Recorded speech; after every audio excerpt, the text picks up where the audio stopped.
What's going on, guys? This is Aaron from Departures Capital, and we're here with Danny Hugh, Corporate Development Manager of Neo Battery Materials. It's a pleasure to have you back on today, Danny. How are you doing? Good. It's good to be back. Yes, of course. Excited to talk about the company. So could you give me a quick introduction to what the company does and highlight the current stages of development for Neo Battery Materials? Okay. So we've been on almost 2 weeks ago, and just to give the new folks of what we are doing. So Neo Battery Materials is a low-cost technology developer of silicon anode materials. And what silicon anode materials does is it's one of the four key components in the lithium-ion battery. And if we try to include silicon with graphite, especially in the anode material, we can solve the slow charging problem by enabling ultra-fast charging. And we can also increase the runtime of the battery. So that's the range of how fast or how long the battery goes.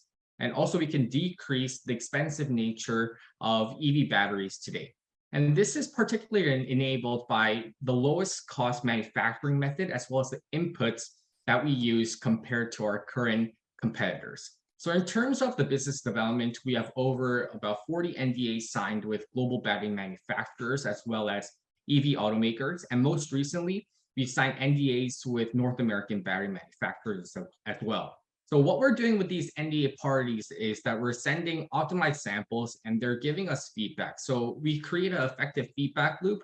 And once this testing and the optimization and the due diligence is complete, in which we meet the specific performance requirements as well as the economics of the silicon anode materials, we can expect collaboration, joint development, as well as offtake agreements with these parties.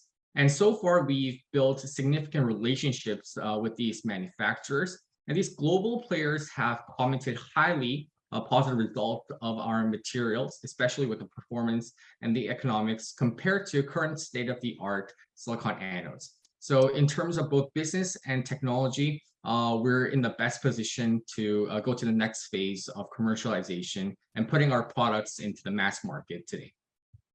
Yeah, it's going to be a very exciting year for you guys. So with regards to the commercial plant that is being planned to be constructed in South Korea, could you update us on the construction permit process, progress, and then the next steps? Sure. So after 1.5 months of due diligence with the city of Pyeongtaek, so that's the city in which the commercial plant is going to be constructed, the city has given us the approval for construction permit of NEO's silicon anode commercial plant. So this is a long-awaited significant news that sort of signals that both operation and commercialization are well on its way. So for those who are new, we are going to be completing the facility by the first half of 2024. And the initial capacity will be about 240 tons per year, which is 240,000 kilograms of materials. And the initial capacity will enable us to supply to about 160,000 electric vehicles. And when we do the full-fledged expansion, the commercial plant will be able to produce about a minimum of 2,000 to 5,000 tons per year. So because we have the construction permit in place, the next stage of the initial construction phase will be the basic civil engineering, where we're sort of design how we're going to get the energy as well as the waterworks of the facility, as well as the site clearance. Because it's a greenfield project, the debris is still on the land, so we're going to get that cleared, as well as we're going to select the most ideal contractor through a bid process. And once the contractor is selected, we're going to have meetings and also engage with them to have meetings to decide when are we going to get the materials and when are we going to procure them at the most optimal spot in this kind of volatile market. So obviously we're going through the construction phase, and obviously financing comes as a subsequent question. So we've highlighted in the last interview, but to reiterate, we are actively engaged to secure long-term and reliable investors that will help NEO, especially with the commercialization side, as well as marketing in the public markets, as well as into the EV battery supply chain. And we're looking for investors who will provide us with the network so that we can have more potential collaborative opportunities with these players. So we're currently prioritizing institutional investors and corporations in the EV battery or also the chemical manufacturing supply chain to provide this strategic investment. for the construction, as well as the additional equipment that are going to go into the facility itself. So we recognize that these business and technological progress is important, but we also understand that minimizing equity dilution and also achieving the optimal capital structure for Neo battery materials is key for value maximization. So we're not just prioritizing one over the other, but we have a balanced approach to implementing our strategy currently. And additionally, for our South Korean subsidiary called NBM Korea, we're in talks with multiple financial institutions in South Korea to lock in strategic debt financing. So not all of the project is covered by equity financing, and we have sort of that debt component that can actually leverage to the optimal capital structure in our commercial plant and progress as well. So let's talk about your expansion now. So, we've heard that Neo Battery Materials is planning to expand into the US through your subsidiary, NBM America. Could you give us an overview of the expansion plan and what you hope to accomplish in the US?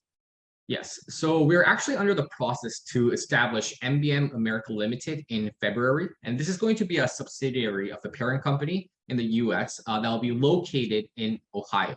So to give you a overview of the expansion plan, the first pillar will be obviously expanding the core silicon anode business in the North American region. And the North American region is actually integral to the EV battery supply chain because we have a lot of EV automakers such as Tesla, as well as Lucid, Rivian, all those kind of companies coming into play, as well as EV battery manufacturers that are investing their money into the US as well. So we have identified that going into the US is one of the significant business plays that we can do in the short term.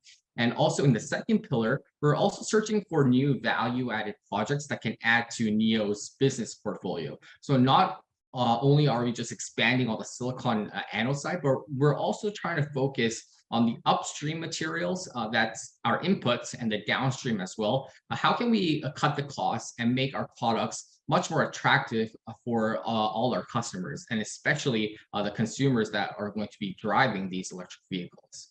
And there's maybe a question, why Ohio? Why not New York? Why not California? Why not Texas? But actually, Ohio is recognized as a strategic hub for the EV battery supply chain.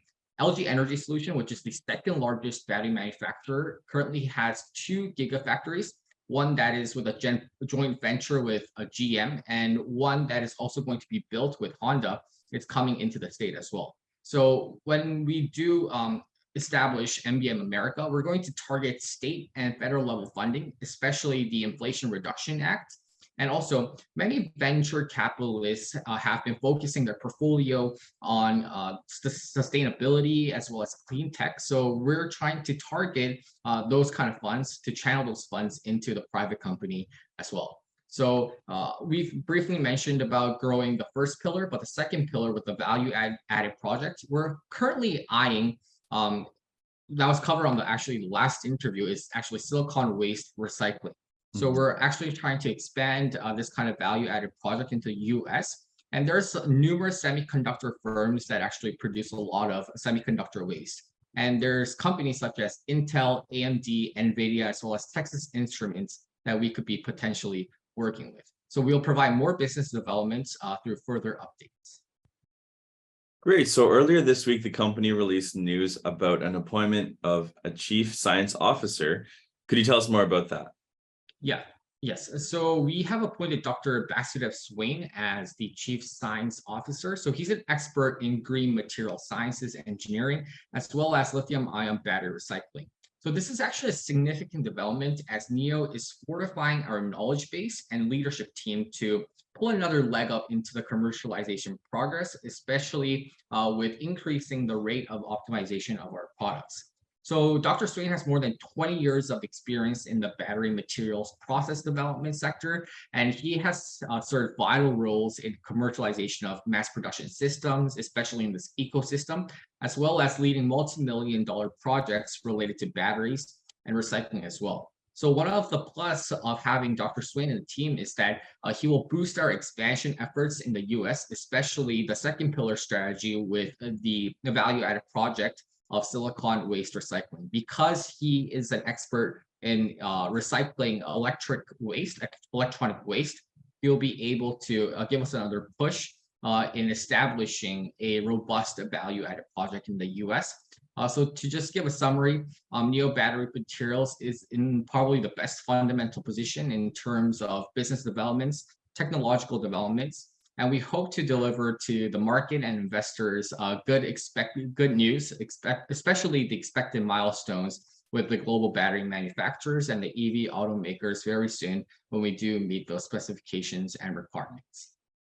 Yes, you guys are in a very exciting space and positioned very well. So I'm excited to cover the story. Thank you for the updates, Danny. Where can investors go for more information on the company?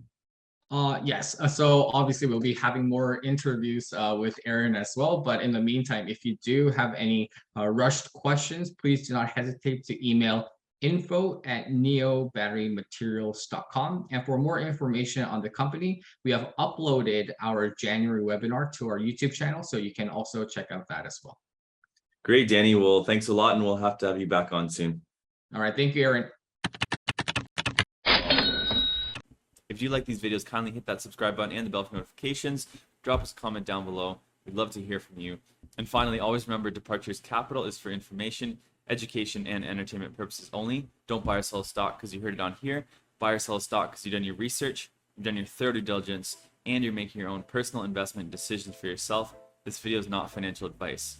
Furthermore, this video may or may not have been sponsored by the companies that we've profiled within this video, and we may or may not own shares of any of the profiled companies in this video. If you want to know the full disclosure details, check the description down below along with thoroughly reading our disclaimer.